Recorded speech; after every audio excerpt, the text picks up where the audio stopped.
and welcome to Dashing Chilies. Today will be the first of many collaborations between the Dashing Chilies crew. Today's episode will focus on In the John with John and Lexi's Links. Now, on with the show.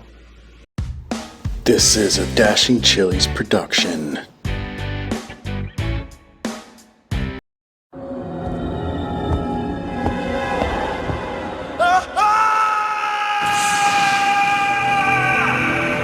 Hi everyone, so it's Lady Lavender here to talk about Resident Evil.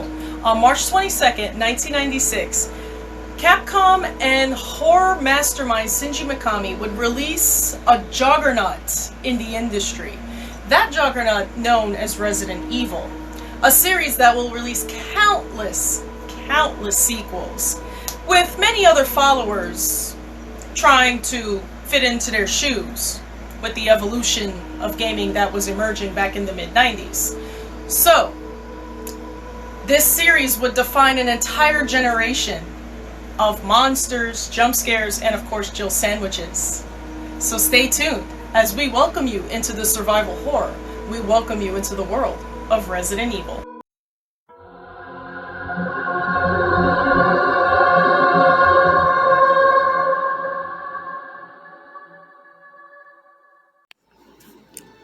STARS, Special Tactics and Rescue Service of the Police Department, have received numerous calls which have been reported to the RPD about bizarre murder cases that have been occurring in and outside of Raccoon City.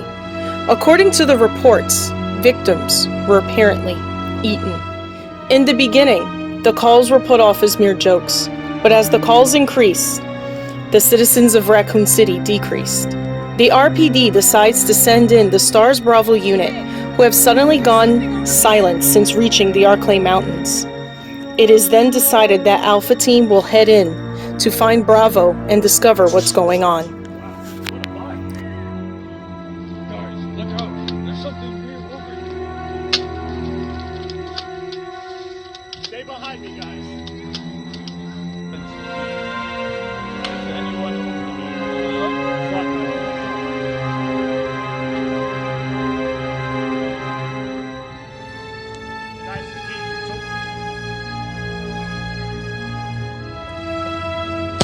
Let's see how safe this is. Hey guys, there's a house over there. What are the chances it's safe? We have to take it. Let's go. There are only 3 STARS members left. John, Don, and myself. We don't know where Chris is. Welcome to the world of survival horror. Once you hit that start button, you are given the choice of 2 protagonists, Jill Valentine or Chris Redfield. These 2 characters will be series long stays in the futures. As the opening closes, you are greeted with the last 3 survivors of STARS. Depending on who you are, the survivors differ. Each character has their own set of events that greatly change the way you play the game. Jill's playthrough. Jill will have more items, has access to an extra weapon, which is the grenade launcher, get a lot of help from our old friend Barry, and most importantly is gifted with a lockpick by Barry, which will open certain doors and desks to receive items of importance. Jill, of course, due to all of her advantages, can't take quite as much punishment of Chris. Jill's game is seen as the easier choice. Now, speaking of Chris, Chris's game is actually harder of the 2. Chris has less item space, only gets the shotgun and the magnum, and has to find old keys to open doors that Jill can just use her lockpick on. While Jill gets Barry, Chris also gets his own teammate in Rebecca Chambers, the youngest member of STARS Bravo team, who just happens to be a medic. Throughout parts of the game, Rebecca can be found in certain rooms and heal Chris if need be. I personally believe that this is done due to Chris's lack of item space. Gameplay.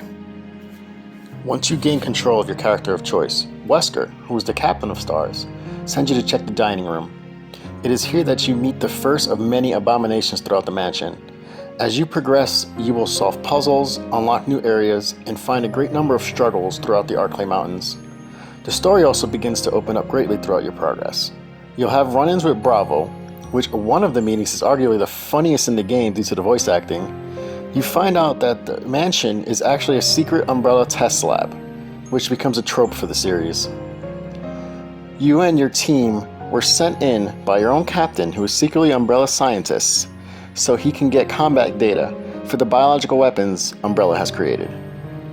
When everything is all said and done, you realize that not only are Umbrella a powerhouse, but they have a great number of influence on Raccoon City. It all wraps up nicely in a bow. The controls of Resident Evil were considered difficult back in the day, causing many would-be players to give up very early on. Resident Evil's movement options can be summed up in 2 words: tank controls. As you move around, you will notice that pressing up on the D-pad moves you forward, while pressing down on the D-pad makes you move backwards. Pressing left and right allows you to turn your character around, like a tank. When Resident Evil released, the tank controls were seen as added difficulty to the game because it felt unnatural. Although with enough practice you can develop a sort of muscle memory to them, you will find it easier to move about.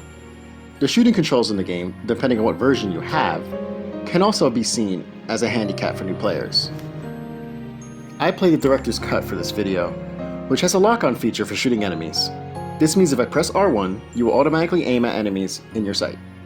But if you were playing the original 1996 release, the one I consider to be the true experience, there is no lock-on. This means you need to aim manually. Manual aiming at enemies can be a curse, as if there are more than one on the enemy on the screen. You would have to turn yourself to the other enemy while shooting at one. This is the reason why mastering the tank controls is crucial, as it can save your life. This meaning that you can escape instead of fighting, which gives the name survival horror.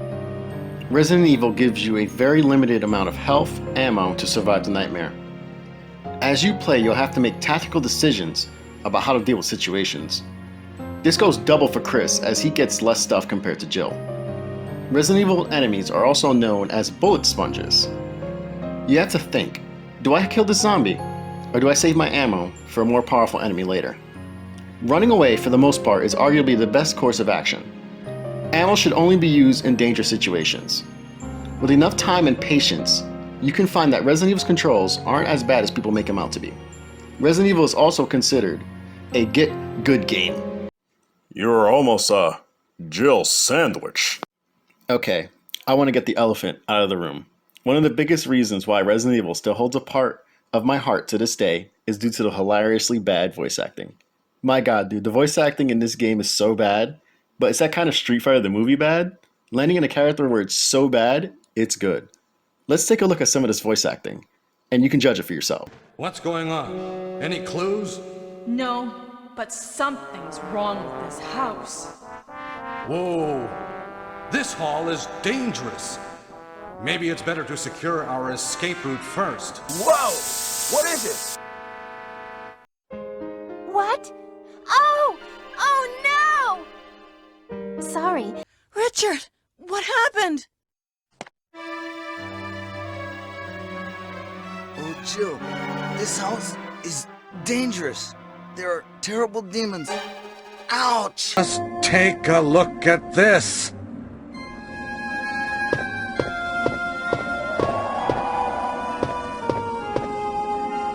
It's Forrest. Oh my God. Is that Jill? Is that voice Enrico's? Yeah? You're alive! Wait there! Are you with anybody, Jill? What? Oh no, I'm alone. But why are you asking? Listen, the stars are going to be finished soon. Everything was plotted from the start by Umbrella.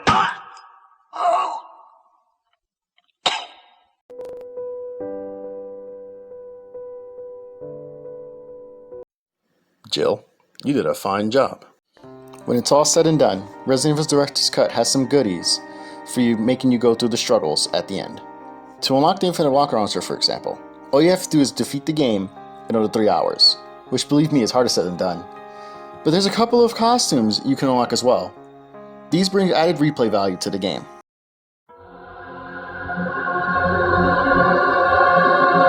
In truth, though, Wesker had betrayed even Umbrella. Everything had been to serve his own ambitions. What an asshole. Oh, sorry about that. I hope you guys enjoyed our take on Resident Evil. This game has been around for a long time, and I've been meaning to get to it, and it honestly had to be the first game I covered, because I love this series so much. Resident Evil has had a big impact on my life. And they say you don't remember things when you're a child, but one of my first memories is that fucking zombie turning his head and looking at me like, Oh, that was terror. that was the bullshit. But it stuck with me, and ever since then, I've been a huge fan of Resident Evil. Whether it's shitty-ass Survivor, Ew. dumbass Resident Evil 6. Hey, that one's okay. Well, it's only not. that Leon No, campaign. it's not. And Resident Evil Village. that which was we won't- amazing. We won't talk about right now. But even if it's one of those games, it doesn't matter. I'll play it. It's Resident Evil. I can pick up anything that says Resident Evil. Not the movies. Sorry, Paul. Yeah, Paul Anderson, Mila Jovovich, go away. No thanks, Paul. But this has been the first episode of John in the John with John and Lexi's Links. I hope you guys enjoyed it. Please like, subscribe, and comment because I want to hear from you. I'm going to get back to reading. I hope you guys enjoyed it. The two of them.